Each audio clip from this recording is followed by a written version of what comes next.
Hola, ¿cómo están? Dios los bendiga muchísimo. Sí, estamos muy contentos de compartir otro día más con ustedes el Evangelio, la palabra del Señor. Seguimos predicando el libro de Romanos, ¿sí? Seguimos aquí afuera, por eso van a escuchar algunos ruidos, algunos pajaritos, ¿sí? Algunos animales, todos los que también se quieren sumar a la prédica de hoy. Pero bueno, nosotros nos alegramos de poder hacerlo así y de poder compartir con ustedes en este tiempo el libro de Romanos, que es un libro que nos es una bendición enorme, especialmente este capítulo 8 que arrancamos a predicar hace unos domingos atrás, es una bendición enorme y es un capítulo que nos está guiando a entender cómo es la vida cristiana. El otro día decíamos que nosotros no tenemos ninguna deuda con la carne. Y yo quisiera aclarar esto un poquito más, porque espero que vos no te confundas cuando hablamos de deseos carnales. Hemos dicho que todos nosotros tenemos deseos carnales porque estamos en la carne, ¿sí? Somos seres humanos de carne y hueso y el pecado sigue estando metido allí. Pero que el deseo del Espíritu, la voluntad del Espíritu nos va a guiar a ir en contra de esos deseos carnales, de hacer guerra contra esos deseos carnales y de quitarlos de nuestra vida. Y este es un proceso en el que estamos todos aquellos que hemos llegado a Cristo Jesús. Ahora, lo que sí quisiera que sepas, que hay cuestiones que uno vive en la carne que son agradables al Señor, por ejemplo, el matrimonio, ¿sí?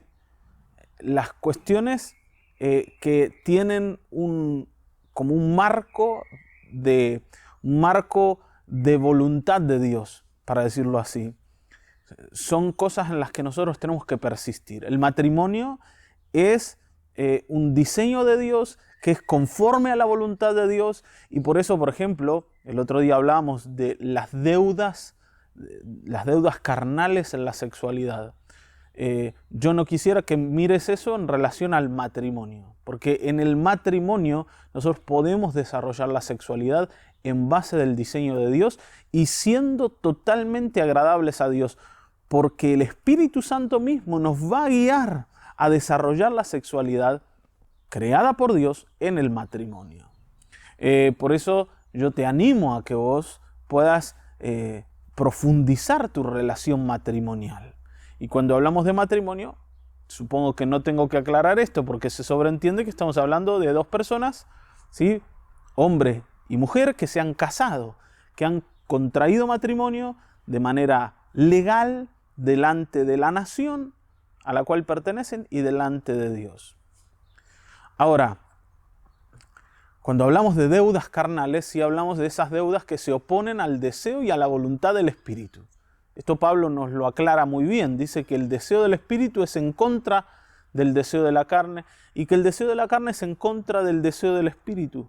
Pero que por el Espíritu nosotros podemos guerrear, como decíamos recién, a guerrear contra la carne y vencer para ser cada día más parecidos a Cristo. Y no solo esto hace el Espíritu en nosotros, sino que también nos enseña y nos guía y nos muestra quiénes somos, ¿sí? ¿Quiénes somos? Y de esto me gustaría hablarte hoy para que tu identidad en Dios no sea una incertidumbre o una duda en el corazón. ¿Está bien? Yo por muchos años viví con dudas de mi situación espiritual delante de Dios. Y tal vez vos las tengas. Tal vez tus problemas, tu conducta, tal vez tus debilidades te hagan dudar de quién sos. Y la Escritura hoy nos quiere conducir a que despejemos toda duda, toda inseguridad y vengamos a la certeza de que somos hijos de Dios si es que hemos creído en el Señor Jesucristo. Así que pensando en esto vamos a orar y vamos a presentarnos delante de Dios antes de ya entrar en la lectura de nuestro pasaje del día de hoy. Padre, en el nombre de Jesucristo te pedimos que tú nos guíes, que tú nos enseñes y que tú nos ayudes el día de hoy a comprender la Escritura. Señor, tu palabra es vital para nosotros. Y a través de ella hoy podemos crecer. Y a través de ella hoy podemos avanzar. Y a través de ella podemos encontrar la vida plena que tú preparaste para nosotros. Señor, una vida que se vive en Cristo Jesús. Una vida que va en contra, Señor, de la cultura del mundo y que te mira a ti. Y nosotros queremos acercarnos a ti. El día de hoy, Señor, enséñanos, ayúdanos a comprender y sé nuestro pastor, el que nos guía, Señor, al crecimiento que debemos tener como hijos tuyos. En el nombre precioso de Jesucristo. Amén, amén, amén. Bueno, vamos a leer, ¿sí?, nuestro pasaje de hoy en el libro de Romanos, capítulo 8. Vamos a leer desde el versículo 12 hasta el 17 inclusive. Así que si tenés tu Biblia ahí cerca, a la mano, por favor, acompáñame en la lectura. Dice, así que hermanos, deudores somos, no a la carne para que vivamos conforme a la carne, porque si vivís conforme a la carne moriréis, mas si por el Espíritu hacéis morir las obras de la carne, viviréis. ¿No? Esto es lo que leímos el domingo pasado. Y ahora vamos a leer a partir del 14, que dice, porque todos los que son guiados por el Espíritu de Dios, estos son hijos de Dios. Pues no habéis recibido el espíritu de esclavitud para estar otra vez en temor, sino que habéis recibido el espíritu de adopción, por el cual clamamos, Abba, Padre. El Espíritu mismo da testimonio a nuestro espíritu de que somos hijos de Dios. Y si hijos, también herederos, herederos de Dios y coherederos con Cristo, si es que padecemos juntamente con Él, para que juntamente con Él seamos glorificados. Amén, amén. Esta palabra es maravillosa y sobre todo nos comienza a hablar de un término que Pablo evitó o no mencionó antes en la carta de Romanos, que es esta idea de hijos de Dios. Nosotros tenemos la certeza de que somos hijos de Dios por el Espíritu Santo que está en nosotros. Fíjense lo que dice el versículo 14. Que los que son guiados por el Espíritu de Dios, estos son los hijos de Dios. Ahora, muchas veces escuché esta idea de que el Espíritu guía a los hijos. El Espíritu de Dios guía a los hijos de Dios. Ahora, el punto es, ¿dónde nos guía o para qué nos guía? O sobre todo, ¿en qué área el Espíritu de Dios nos quiere guiar? A veces uno piensa que, bueno, el Espíritu de Dios te guía a tomar decisiones, como por ejemplo, no sé, si vas a comprar hoy pan o vas a comprar leche, o si vas a comprar, siempre he puesto el mismo ejemplo, una bicicleta roja o azul. Señor, ¿qué me convendrá más? ¿Cuál es la voluntad de Dios? Si esta mañana voy a desayunar mate, o voy a desayunar té, o voy a desayunar café. Hay personas que sienten que necesitan la guía de Dios para todas las cosas en la vida. Y hay cosas en las que el Señor nos permite decidir a nosotros y nos permite ser nosotros los que tomen las decisiones, pero hay otras en las que sí nos quiere guiar y no es en todas las cosas, sino es en algunas en particular, especialmente en lo que dice el versículo 13. ¿Está bien, no? Lo que dice el versículo 14 está referido a lo que dice el versículo 13. Y lo que dice el versículo 13 es que si por el Espíritu haces morir las obras de la carne, viviréis. O sea, ¿hacia dónde te está guiando el Señor? ¿Cuál es la guía a la que le tenés que poner atención? ¿Qué es lo que el Espíritu te dice que vos tenés que aprender? Es hacer guerra en contra de los deseos de la carne. Este es el interés más o el mayor interés del Espíritu en tu vida. Que vos puedas vencer esta batalla en la que estás contra los deseos de la carne. ¿Está bien, no? Hay un montón de decisiones que vas a poder tomar vos según tu gusto y según tu parecer. Incluso en qué ciudad del mundo querés vivir. ¿Está bien, no? Y salvo casos particulares, cada uno de nosotros puede tomar esa decisión. ¿Por qué digo salvo casos particulares? Porque también la Escritura nos muestra que el Señor muchas veces a Pablo lo guió a ir a un lugar o a otro. Pero sobre todo el Espíritu está en tu vida empujándote a entrar en la batalla contra tus deseos carnales para vencer, para llevarte a ser parecido a Cristo, porque ese es su propósito. El Señor decía, yo les voy a enviar un consolador que va a tomar de lo mío y se los va a hacer saber, que les va a llevar a toda verdad.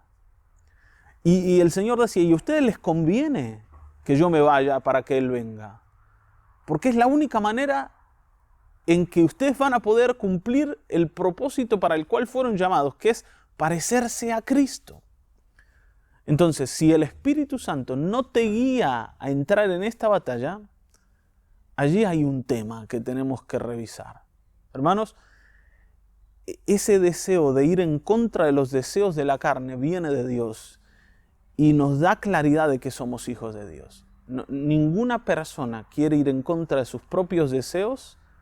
¿Está bien? Que aunque le atraen, la persona se avergüenza de ellos y los aborrece, salvo aquellos que son guiados por el Espíritu de Dios porque están tratando de agradar a Dios.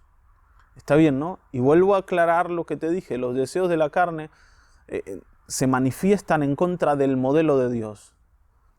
No, por ejemplo, dentro del matrimonio. El deseo sexual dentro del matrimonio es algo que Dios nos ha dado y que Dios nos ha regalado. Y quisiera aclarártelo para que no te quede ninguna duda. Ahora, todo aquello que va en contra del modelo de Dios es algo que el Espíritu Santo va a atacar. Y te va a ayudar a vos y te va a empujar a vos a que vayas en contra de eso. Y ese deseo de agradar a Dios y esa búsqueda de santidad en tu vida es justamente lo que te dice que sos hijo de Dios. ¿Está bien, no? Y de esto habla Pablo cuando dice que los que son guiados por el Espíritu de Dios, estos son los hijos de Dios. ¿Dónde nos guía el Espíritu? ¿A dónde te está guiando? ¿Dónde sentís que te guía el Señor? Hay personas, hemos escuchado personas que dicen que Dios los guía a hacer cosas que, ¿no?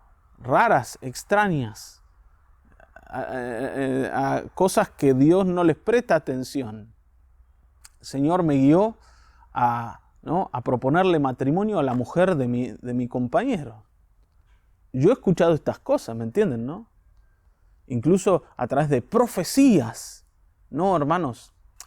Ojo, el Espíritu Santo no te va a guiar a nada que esté fuera de la Escritura. Si a algo el Señor te va a guiar, es a que sirvas a Dios, a que le seas fiel y a que vayas en contra de tus deseos carnales para que Cristo reine en tu vida y no reine más el pecado. Por supuesto, ¿no? Esto es algo que Cristo ha ganado en la cruz y lo que el Espíritu Santo hace, es tomarlo y aplicarlo y enseñarnos a llevarlo a la realidad. Por eso digo que estamos en un proceso de santificación en el que cada día nos parecemos más a nuestro Señor. Ahora fíjense que dice que nosotros no hemos recibido un espíritu de esclavitud para estar otra vez en temor, sino que habéis recibido el espíritu de adopción por el cual clamamos Abba Padre. La segunda evidencia de que somos hijos de Dios no solo es que el Espíritu Santo nos guía a luchar en contra de los deseos carnales, sino es que nos da confianza y seguridad al presentarnos delante de Dios. Una persona que tiene temor de estar delante de Dios es una persona que no conoce al Señor. Y ojo, aquí yo sé que muchos cristianos verdaderos que le han creído al Señor han permanecido alrededor de ciertos temores a causa de, por ejemplo, una enseñanza legalista de la Escritura, que te dicen que Dios te quiere ver con el 10 en la espalda, y si no sos 10, entonces no servís. El Señor no nos salva por lo bueno que somos, ni nos ama por lo buenos que somos. El Señor nos ama porque Él se ha fijado en nosotros sin ninguna causa ni razón. Está bien, ¿no? no hay nada en nosotros que atraiga al Señor. Entonces, no pienses que no ser 10 puntos, eso te expone a Dios, o que, ¿no?, cuando entras a la presencia del Señor, el Señor te está esperando con la vara en la mano para darte un golpe, para castigarte. La Escritura claramente nos dice en Hebreos que nosotros tenemos acceso al trono de la gracia con toda confianza. Y aquí Pablo nos dice que nosotros, por el Espíritu de Dios, podemos entrar a la presencia de Dios y llamar a Dios Padre nuestro. Esta expresión Abba era una expresión aramea que se utilizaba para hablarle al Padre con toda confianza, especialmente un niño, ¿no? Como acá, ¿no?, mis hijas me dicen pa, ¿no?, o papi. Bueno, yo sé que para algunos esta es una expresión como que, ¿no?, que le quita como un poco de honor al Señor, ¿no? Como si tratáramos al Señor de manera común y natural, pero no tiene que ver con eso, al contrario, tiene que ver con una reverencia absoluta, por un lado, pero con una confianza absoluta también. No estamos delante de un rey desconocido, estamos delante de nuestro Padre, de aquel que nos ama y aquel a quien nosotros amamos. Y nadie puede entrar con esa confianza delante de Dios si no es por el Espíritu de Dios, el Espíritu Santo, que te guía a entender que estás delante de tu propio Padre, no estás delante del juez que te va a condenar. Hermano, si vos sentís que Dios es un extraño, volvete a Cristo. Porque el Espíritu Santo que llega a la vida de una persona que es del Señor, lo empieza a enseñar y lo empieza a convencer de que cada vez que entra delante de la presencia del Dios del cielo, está entrando delante de la presencia de su propio Padre, de un Padre que te ama, de un Padre que te quiere ver, de un Padre que te anhela. La Escritura dice que el Espíritu nos anhela, y dice que el Padre nos anhela, que nos mira con buenos ojos, como mira a Cristo. ¿Se acuerdan? Cuando el Señor fue a ser bautizado por Juan y la voz del Padre resonó allí, diciendo: este es mi Hijo amado en quien tengo complacencia. Y después Pablo nos enseña que Dios nos ve a nosotros como ve a Cristo. También se complace en sus hijos y nosotros podemos complacernos en nuestro Padre. No quiere el Señor que estemos con el temor de un esclavo, con el temor de un esclavo que entra delante de la presencia de su amo sin saber qué va a pasar, incluso sin saber si va a perder su vida allí. Porque es eso, es un esclavo. No hay una relación de afecto, hay una relación simplemente de autoridad y nada más. Y claro que nosotros tenemos una relación de autoridad con Dios, pero en una relación de amor. La autoridad de Dios para nosotros se refleja en una relación de amor. Y cuanto más entendemos el amor de Dios, también entendemos la autoridad de Dios sobre nuestras vidas.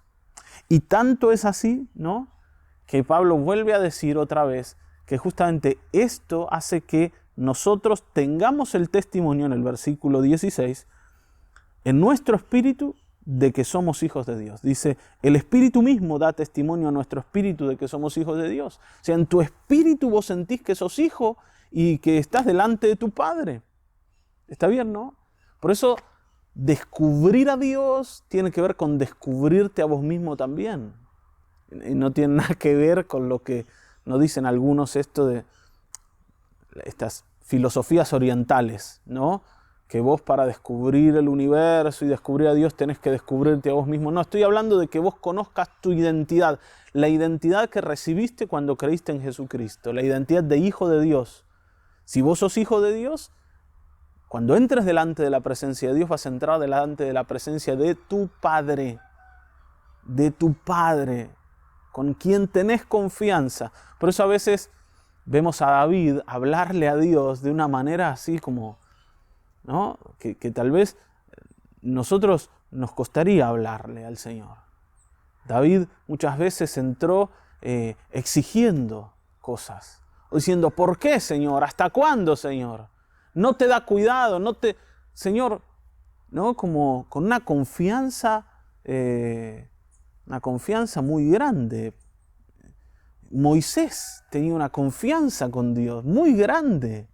A veces nosotros pensamos que esto es porque ellos eran muy, ¿no? Gente como por encima de la media. Eran gente muy espiritual. Era gente que no se equivocaba. Era gente que tenían, ¿no? Como un desarrollo espiritual y una santidad que hacía que ellos pudieran hablarle a Dios de esa manera. Y nosotros no, porque nosotros, bueno, es como que estamos de la media para abajo. Está bien, ¿no? Es como que nosotros no llegamos porque no somos tan buenos como ellos. Y ellos, como eran muy buenos, podían hacerlo. No es por eso, no es porque ellos eran buenos y nosotros somos menos buenos. Ellos le hablaban así a Dios porque habían entendido quiénes eran ellos delante de Dios y quién era Dios para ellos. Era su Padre. ¿Está bien, no? Dios era su Padre. Y por la fe ellos tenían confianza para entrar a la presencia del Señor y decirle al Señor y expresarle su corazón. De la misma manera le expresaban su adoración y le decían cosas maravillosas que también nacen de un hijo que ama a su padre. Ningún esclavo puede alabar a su Dios como un hijo puede alabar a su padre. Está bien, ¿no? Y esto también es así. Si vos temes a Dios, nunca vas a poder, cuando digo, si temes a Dios como esclavo, nunca vas a poder alabar a Dios como hijo. Entonces, que puedas alabar a Dios como un hijo de Dios. Y como hijos de Dios tenemos un privilegio enorme que es tener una herencia preparada en los cielos para nosotros. Fíjense que dice que, y si hijos también herederos, herederos de Dios y coherederos con Cristo, si es que padecemos juntamente con Él, para que juntamente con Él seamos glorificados. Ustedes saben que Dios, como a hijos, nos ha preparado una herencia. Pero esta herencia no es una herencia como la que puede recibir un hijo ¿no? O sea, como un hijo de segunda categoría o de segunda calidad. No es, porque aquí, por ejemplo, en el versículo 15, habla de que nosotros podemos llamar a Dios Padre. Y más adelante Pablo nos dice que podemos llamar a Dios Padre porque fuimos adoptados por Dios. Entonces la idea de la adopción a veces nos puede llegar a confundir con la idea de que somos hijos de Dios, pero en un segundo nivel. Primero está Cristo Jesús como el Hijo natural de Dios y después estamos nosotros como los hijos adoptados en una categoría inferior. Bueno, Pablo aquí nos dice que no es así. Nos dice que la misma herencia que Dios preparó para Cristo, la preparó para nosotros. Que vamos a ser coherederos con Cristo. ¿Está bien, no? Que todo lo que Dios quiere darle a su Hijo también nos lo quiere dar. Y esto es maravilloso. Nos pone al mismo nivel, el Padre nos trata de la misma manera que a su Hijo unigénito, que a su Hijo natural, siendo que nosotros fuimos simplemente adoptados. Cuando en el mundo griego se adoptaba un hijo, se le proveían de todos los derechos de un hijo natural. Incluso muchos de ellos, como eran adoptados por elección del padre, no como hoy. Vieron que muchas personas adoptan porque quieren ser padres y adoptan al niño que por ahí está más necesitado o a quien se puede, ¿no? Porque tampoco la adopción hoy es sencilla. En el mundo griego no era así. No se adoptaban bebés, se adoptaban gente, ¿no? Personas adultas incluso, jóvenes, y se los elegía. Se los miraba y se los elegía y se los deseaba como hijos por las características que ellos tenían. Y muchas veces esos hijos elegidos en adopción tenían más beneficios que los hijos naturales. Bueno, lógicamente nosotros no tenemos más beneficios que Cristo, sino los mismos que Cristo, pero lo que quiero decirte es que es una elección consciente de Dios, no porque era lo que había, sino porque Él nos miró, nos deseó y nos eligió para darnos todo lo que había preparado para su Hijo amado Cristo Jesús y para compartir lo de Cristo con nosotros. Ahora, lógicamente aquí Pablo pone una condición y dice, si es que padecemos juntamente con Él, para que juntamente con Él seamos glorificados. A veces yo he pensado que esto es para algunos, ¿no? Bueno, hay como una herencia de Dios y hay otra herencia que tiene que ver con aquellos que deciden padecer con Cristo, pero en realidad yo entendí que esto es para todos. Todos nosotros somos llamados a vivir la vida de Cristo. Hermanos, tenemos un Señor que padeció por nosotros y nosotros también fuimos llamados a padecer en este mundo, un padecimiento que glorifica a Dios. Cuando vos vas en contra de tu carne, vos vas a padecer. Vas a padecer porque, lógicamente, tu carnalidad y tu cuerpo te van a decir que están incómodos, que no están satisfechos. Tiene que ver con esto que decía Pablo, ¿no? No tenemos deuda con la carne. La carne te va a decir que sí, que tenés una deuda, que todavía no has cumplido con tu deber con ella. Y padecer para el Señor, y padecer en este mundo, cuando padecemos persecución, cuando padecemos burla por ser cristianos, todo esto tiene que ver con representar a Dios aquí. El mundo no va a amar al Señor. Y el Señor decía, el mundo me ha aborrecido a mí, por tanto a ustedes los va a aborrecer también. Y sepan que en el mundo van a tener aflicción. Y sepan que en el mundo no van a estar cómodos, ni la van a pasar bien. Pero también tienen que saber que el día en que yo sea glorificado, ustedes van a ser glorificados conmigo. Está bien, ¿no? Que el día en que el mundo me reconozca, ustedes van a estar allí, a mi lado. Hermanos, animémonos a vivir una vida para Dios, una vida que no agrada al mundo ni agrada a la carne, que nos va a poner en una incomodidad importante, donde el Espíritu Santo nos va a meter a una batalla a la que el Espíritu nos va a llevar, como llevó a Jacob a Peniel. Allí tenemos que ir, pero de esa batalla vamos a salir vencedores y cada día más vamos a entender, o cada día vamos a entender más, mejor dicho, nuestra identidad en Dios, quiénes somos delante de Él y quién es Dios para nosotros. Que hoy tengas certeza de que sos hijo de Dios. Y si sentís que no sos hijo del Señor, y si sentís que todavía sos como un esclavo delante de Él, si todavía no hay confianza en tu corazón para presentarte delante del Señor, te invito a que vengas a Cristo, a que te entregues a Él. Lo del Señor no se gana, se recibe por la fe. Así que hoy con manos abiertas y con un corazón dispuesto, recibí a Cristo. Créele, porque Él te va a dar esa identidad de hijo. Termino con este pasaje que dice que a todos los que le recibieron y a los que creen en su nombre les dio potestad de ser hechos hijos de Dios. Esto lo hace Cristo Jesús. Él te invita a ser su hermano. Él te invita a ser hijo de su Padre. Aceptalo hoy en tu corazón. Amén. Vamos a orar. Padre, en el nombre de Jesucristo, gracias Señor, porque has sido tan fiel al permitirnos estar delante de tu presencia sin temor, sin angustia, sin miedo, sin sentir que estamos en un lugar peligroso, sino al contrario, con la confianza de que tú nos recibes con amor y cariño. Señor, que como hijos también te podamos alabar y te podamos glorificar, porque lo que has preparado para nosotros es precioso, es hermoso, es maravilloso. Señor, solo con salvarnos hubiera sido suficiente. Pero Señor, tú no te quedaste allí. Tú preparaste una herencia, tú nos tratas como a hijos.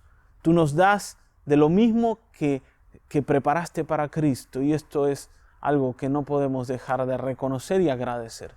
Señor, que en ninguno de mis hermanos haya más dudas acerca de su salvación y acerca de su identidad en Cristo Jesús. Que ninguno, Señor, se mantenga alejado de tu presencia por temor, sino que podamos venir con toda confianza, con toda certeza y presentarnos en tu presencia. Señor, si tenemos que pedirte perdón, si tenemos que humillarnos, hacerlo, porque estamos ante nuestro Padre. En el nombre precioso de Jesucristo, hoy te damos el honor y la gloria. Amén, amén, amén.